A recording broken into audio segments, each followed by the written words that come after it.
there is a conspiracy theory that has many convinced they are slowly being poisoned. There's a movement growing worldwide by millions who are certain someone is spraying toxic chemicals on all of us. We're joined now by two filmmakers producing The Great Culling. It is a follow-up to What in the World Are They Spraying? Great film on the geoengineering and chemtrail phenomenon. We have it here at the InfoWars store. That is director Paul Wittenberger. And he is joined by first-time filmmaker, right, Chris Maple? That's right. Thanks for coming on, guys. Yeah, thanks for having us. We don't feel like the government is telling us the truth. And every time we discover that they aren't, we are verified that the government is covering up too many things that are really important for us.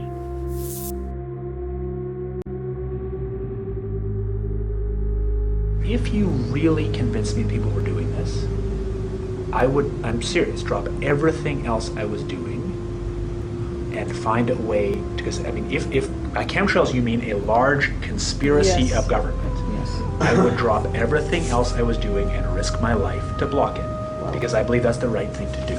Beautiful.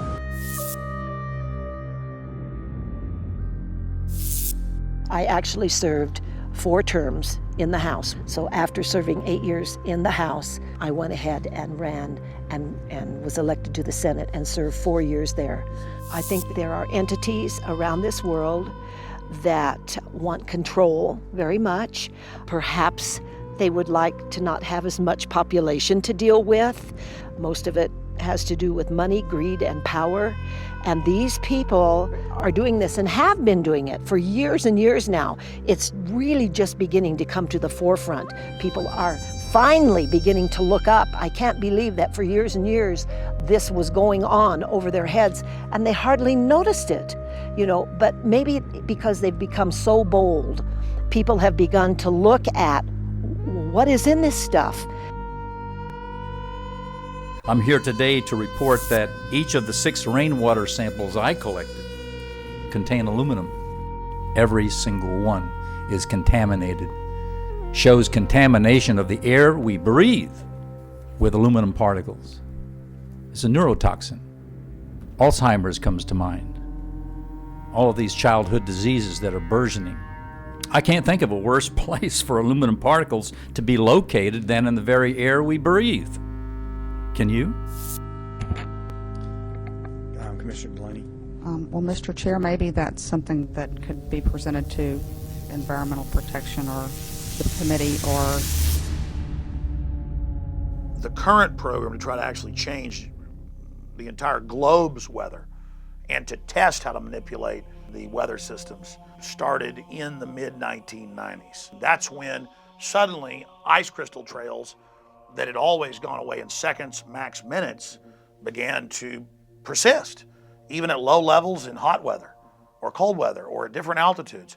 And you'll see trails right beside each other that dissipate, that are ice crystals, next to trails that don't dissipate and turn into huge cloud banks. My name is Rosalind Peterson, and I'm president of the Agriculture Defense Coalition. What I did is that NASA kept saying, well, we have short-lived or we have contrails that persist. They kept saying, but it was all the same type. They pretended like it was all the same type. When I started photographing, I realized that there were different types of jet trails, and they formed different kinds of clouds. They produced different kinds of formations. Their persistence was different. So I began to document what was going on in the skies with this poster. My name is Clifford E. Carnicum, and I live in Santa Fe, New Mexico. Let's go through these terms of contrail versus aerosol and whatever and try to make sense of this. The only consistent thing I do see are actual true contrails. It's the only thing in the sky on a daily basis that looks the exact same way. Every time you look at it, no matter how far away it is, no matter what angle you're looking at it. Look at this. This is beautiful, by the way. Yeah. This is what a contrail is supposed to look like, Paul. Contrail, exactly. That's exactly. That is a contrail. That's a nice, pretty one. Oh, that's beautiful to watch it. Yep. It just dissipates at the same speed as the nose moves, the tail evaporates.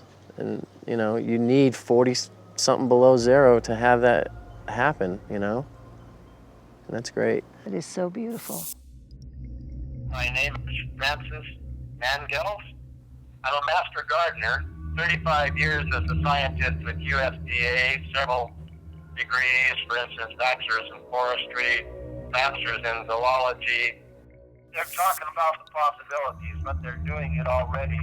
And all these lab reports that are floating all over the internet prove that they are doing it already. And we have contacted the military, and the military just says, we don't have to tell you anything. And quick goes the phone. I mean, how sad. Here we are sitting here today looking up. For the most part, we have completely blue sky, no clouds at all. And sometimes you can walk out of your home down in the valley in the morning and you'll see it like this. Within 2 hours, it's nothing but a milky white.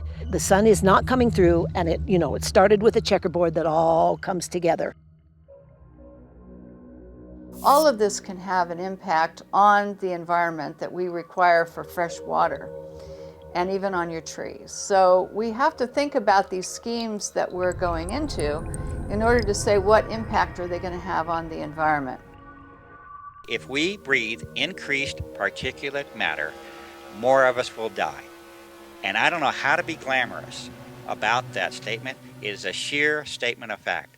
Increased particulate counts in the atmosphere will have a direct influence on mortality, and it will increase it.